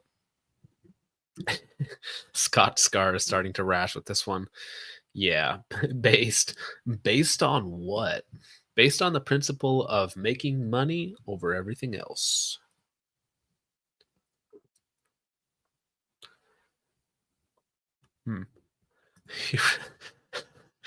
Yeah, no hug to up. Your company, your wheelhouse, is providing arms for people at an affordable price. Yeah. And when that's like the focus, the obvious choice here is to make it a single shot. Yeah. Right? And you're no, that's not what people want. That's impressive. So this doesn't exist yet. It could exist. Could exist. It will exist if these guys vote. Yeah. Where should they vote? You can go to palmettostatearmory.com/2025 if you want to vote on this or anything else that we talked about. I love how they bleeped out the website, which is probably a good idea. Probably don't want to be actually saying the website name on YouTube. Probably get a strike for that, especially if you're a big channel. And that's what we want. We want your feedback. You get 3 votes. So give us your time. They do not want my feedback. And they also don't want the feedback of anybody who leaves a negative review on their website because they delete those. Is that one of those based decisions that you like there, good sir? Deleting negative reviews? Or how about banning people from buying their products or holding people's money or, going through like a 6 months RMA process? Or how about putting out, products that aren't properly put together or, a host of other quote unquote based decisions? Banning entire states from purchase. That too, before they were legally required to do so. I mean, is that one of those based decisions that we're talking about? Is based in the room with us now? They want your feedback as long as it doesn't hurt their feelings. Very true. Very true. Top 3, and we will work from there. And we also announced like what the top 3 was. We don't hide it from anybody. So, we'll tell you in a week or two what we're going to be working on the next year, or what we're going to be dedicating the most to, I should say. I can tell you by far it will be the most affordable semi-auto 50 cal. Okay, fair enough. Yeah. About how long? Now they could charge realistically like $4,000, $5,000, and still be the cheapest 50 semi-auto. So realistically, if they did put like X amount of hundreds of thousands or millions of dollars into development, it probably would end up somewhere between $3,000 and $5,000. That would be my guess. I mean, think about it. If the 2011 is $2,200, there is no way they get one of these things working for under $3,000 a gun. With working being the opportune word there. Yeah, that's what I was about to say. Yep. Ben says, I'm in Washington. Screw PSA. Never have, never will own any of their stuff. PSA is watching the stream? Doubt it. I mean, I'm sure they're annoyed every time I post something, but other than that. Nick for $10 says, it's an AE-15, not a nuke. Their contracts are mostly legacy stuff that they should be able to make to facilitate easily. CAC is choosing not to engage with the commercial market, and people give HK crap. Well, I mean, honestly, HK even has a better excuse, being, hey, our stuff is made in Germany and your import laws suck, right? So they can blame the ATF on import restrictions and kind of get away with it, right? Because we also all hate the ATF, right? And they charge about the same. But yeah, I mean, honestly, I think both of them kind of, the civilian market is like 10% of their revenue, maybe even less. So it's a big market, and it is still millions and millions of dollars, but a few thousand of us do not compare with, $10 million contracts, $100 million contracts, or whatever it happens to be, right? Right, but to say that they don't have the capability to do it is kind of, it's that they don't want to. I maybe. I mean, I don't know. I don't know how backed up they are. I don't know how their internal process has been. If, like the rumors about nepotism being bad, maybe their production is really down. So maybe they're having trouble keeping up with their contracts. That could be true. Andrew Vachon, thank you for showing up, sir. He says, if PSA releases a 50, they will kill someone. What did I miss? Grinding Sea of Thieves. Well, I hope you're having a good time, man. So I think you're correct on the first part. You should go back and check out the beginning part of the stream, because I did talk about because you're the guy who sent me the LCAN for the chat that doesn't know. So there's a new 1-4x prism, Japanese glass, $800. Go ahead and check out the beginning part of the stream for deets on that, Mr. Vachon. So thank you, sir. I will probably be clipping that into a short for the, or not a short, but a clip for the Clips channel. And for anybody who doesn't know, I run the Clips channel for John. You should go subscribe. Yep.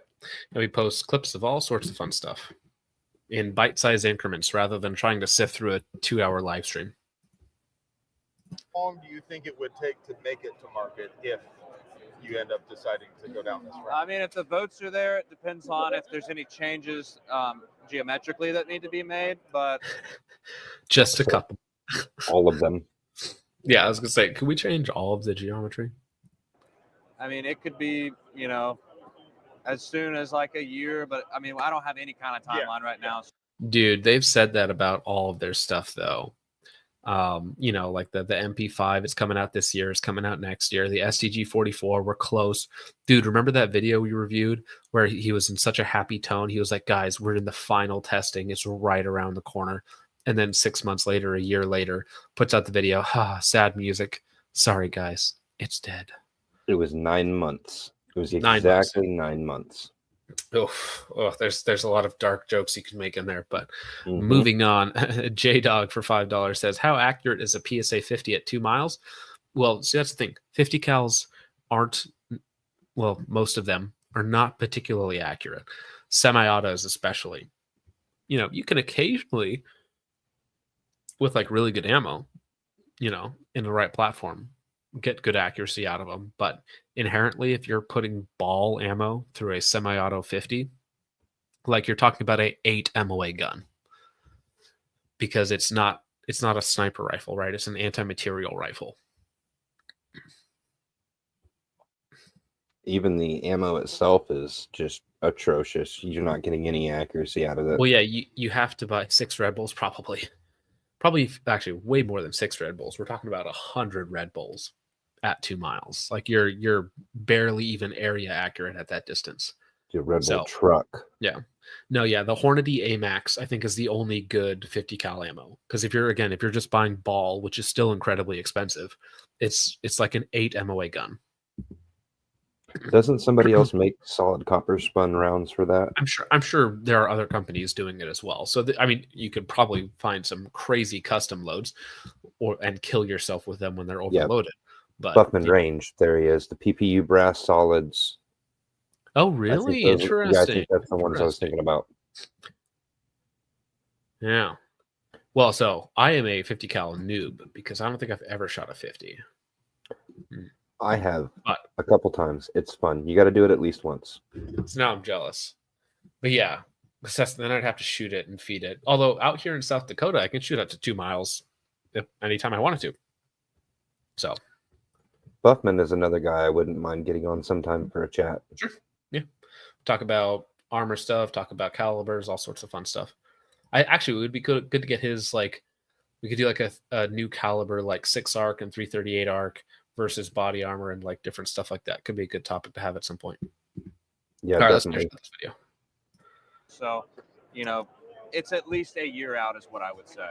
And of course, obviously, within a week or two, there'll be a version with the charging handle on the other side, a 16-inch barrel version. That's right. Yeah, we'll probably do like.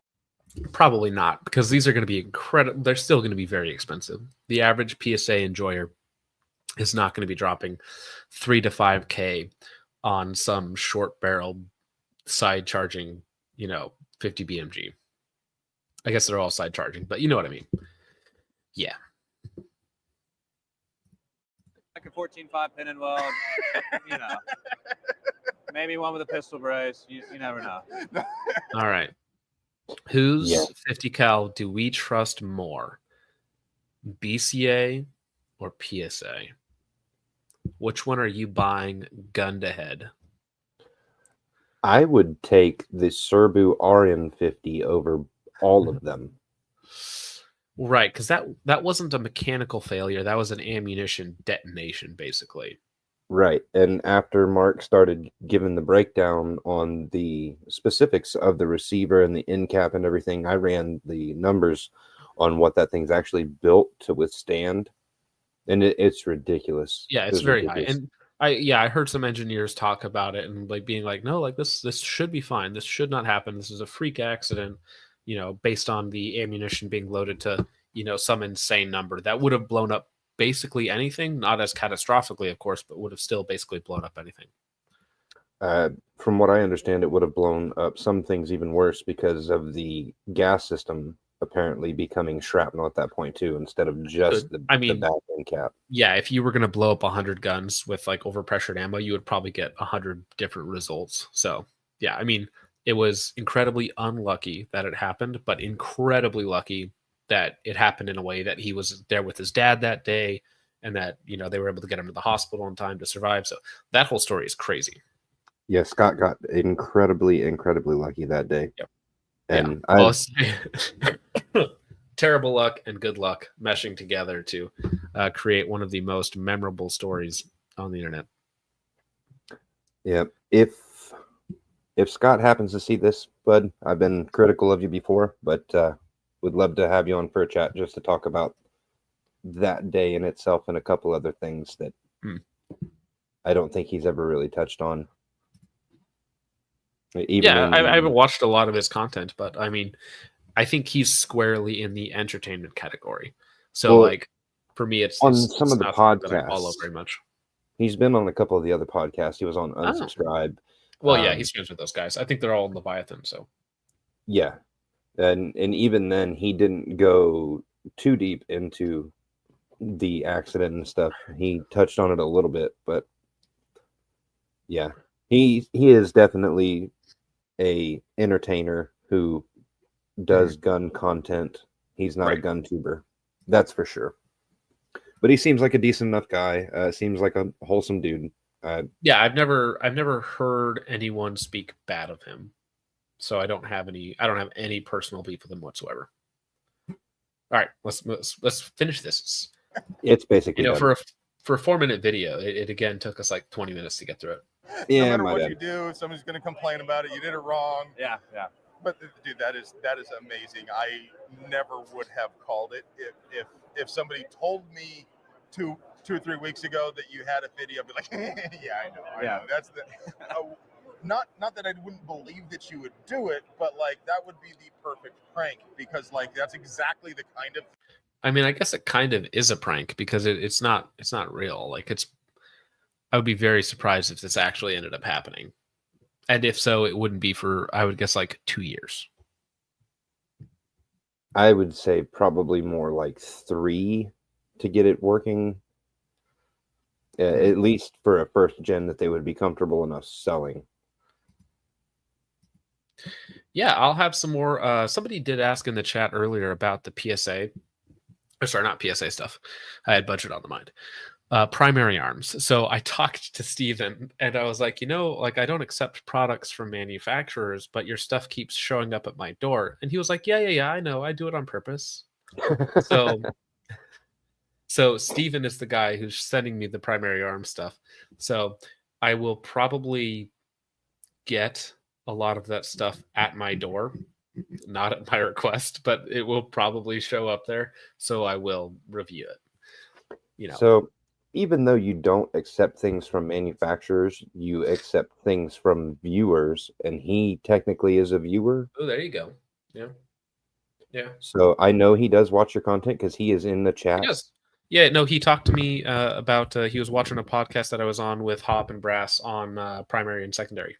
And yeah, he was talking, he enjoyed it, because that was one where we were talking about, shills and what we think about reviewing and what sort of like, our mentality about it. And he said he really enjoyed that. So again, like I am very harsh on companies, but the individuals there, I enjoy, right? So again, I've said multiple times, Primary Arms has never made a good pistol dot.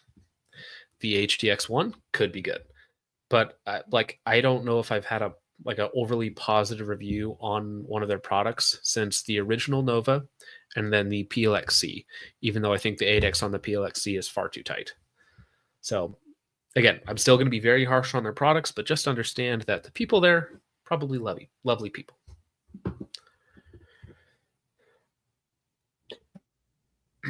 All right, but I don't think we need to get into this video anymore because it's basically just the end. Let me get rid of that. Yeah, I just wanted to see what you had to say about that because I think it's all fake and gay and lies. Excuse me. Focus Strip. Did they give you a release date price point on the PLX 2.5 to 20? I don't remember if he said Q2, but I would imagine it's Q2. Usually it's like they get all their designs in there for SHOT Show, everything gets finalized, and then like the same thing that happened last year is it was like middle of the year, like the GLX 1X Prism and the new products started rolling out. The things that it's funnily enough, I like just reviewed all the stuff they sent me the middle of last year. So I would imagine you're going to see that stuff pop up Q2 or Q3. And I think price tag is $2,000 roughly, which again is like, cheaper than the Night Force.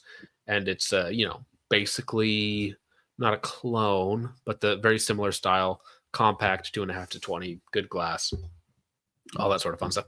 Funnily enough, I did go by the Night Force booth just to go check out their stuff. And I forgot how bad the NX8's 1X performance is. Like it is a fisheye bad 1X. And then the ATACR is like, oh, that's pretty good. But the NX8, terrible 1X performance. I do not understand the hype of Night Force. I just don't. Military pedigree, much like rifle manufacturers, CAC, LMT, a lot of these guys, they have a reputation that's maybe somewhat earned and somewhat overblown, especially in the civilian community. So like the ATACR, good scope, worth $3,000 to the average person? Probably not, right? And the NX8, it's light, it's compact, but $2,000, $2,500, yeah. Well, right. Night Force and GBRS go together really well. Which actually, I saw DJ Shipley. He was here on Tuesday. I thought about going up and saying hi, but then I'm like, we've never talked before, so it's not like I'm not like a fan. So it'd just be like, hey, I think you're kind of goofy, which I don't know. I just want to walk up to somebody and like insult them. Seems kind of lame. Much rather do it online and then talk to them in person. That's usually how it goes. All right, homies. I think that is it. Just under 2 hours, which is actually quite a bit longer than I wanted to go tonight, considering I already got a late start. But thank you to everyone for hanging out so late. Before we get out of here, Richard, got anything to say to us? Yeah, go and follow me. Go and subscribe to the Out of Focus Clips channel. We're about to hit another milestone, and I really enjoy doing it. So the more of you that go and subscribe and watch and do all of the proper YouTube things, the more that I get to continue doing it. Yeah, heck yeah. I think we're just about to hit 1,000 subs there, and at 1,000 subs, I think the channel gets monetized. So that's cool for the thing. And I think Richard is going to be making, I think we talked about 50% of the money from that channel because you basically run it. So if you sub to that channel, Richard will make more money. Come help me out so I can go and start putting that money towards making real gun reviews. Right. Ronald Ray asks, any IWI at SHOT Show? Yeah, I was at the SHOT Show, or the IWI booth for a minute or two. I still have a, what's the bullpup? The Tavor that Andrew sent me. I still have to review that. I think they had a new metal framed handgun, the Masada Slim Pro something or other, which is like a collaboration with Mischief Machine. So they had a couple things there, nothing very interesting. I don't think I've ever reviewed anything IWI on the channel. It's not my favorite thing. Focus Strip, you probably already covered it, but what did you think about the Canik? The Canik Prime, which is American made. It's basically like a mini SFX rival with the new Meta frame. So it's 17 round grip, 3.6 inch barrel, optics ready, of course, ported barrels, the enhanced trigger, $800 made in the US, or $700 made in the US. So it's their first USA handgun. Could be good. Could be good. We covered that one on Tuesday. I think as long as you're not doing a Gun.Deals video for it, I think I will be having a clip for it come out probably on Saturday. You can do any clip on anything. It's not gonna. They're very different channels, so you're not gonna like overrun it or something. You're not gonna step on any toes. Just some Space Cowboy for $5 says Primary Arms really needs to expand their GLX line. A GLX MV25 with better night vision performance and settings, plus a GLX 1-8 $700 would be great. So, funny thing about that, they have GLX red dots. They showed them off last year. It's called the MD21. They showed them off this year. I didn't even talk about them. You know, maybe they'll come out this year, maybe they won't. But yeah, so they have GLX red dots. You know, they've showed them, but they're not ready for launch. And I would imagine they have, again, there wasn't also any mid-range LPVOs there, only the new RDB and then like the new Nova BDC stuff. So nothing really exciting in the mid-range from Primary Arms. But thank you very much, sir. All right. That is just about it, guys. So maybe some dad advice. What's some good dad advice? Enjoy. I had right before the stream, I had a video call with my wife and my 3 little kids. And, you know, Bruce is 4, Sarah is 2, Alex is like 3 months, or he's turning 3 months in like 2 days. And, you know, they're getting older faster. And it was just a little while ago when Bruce was a tiny little infant, and now he's 4 years old talking about playing Halo and whatnot. So yeah, enjoy time with your kids, and don't try and make kids with other people at the same time, right? Try and stick to one family. That's my recommendation. But with all of that out of the way, guys, thank you so much for watching. I hope you all enjoyed. I will see you in the next one. God bless. Good night, guys.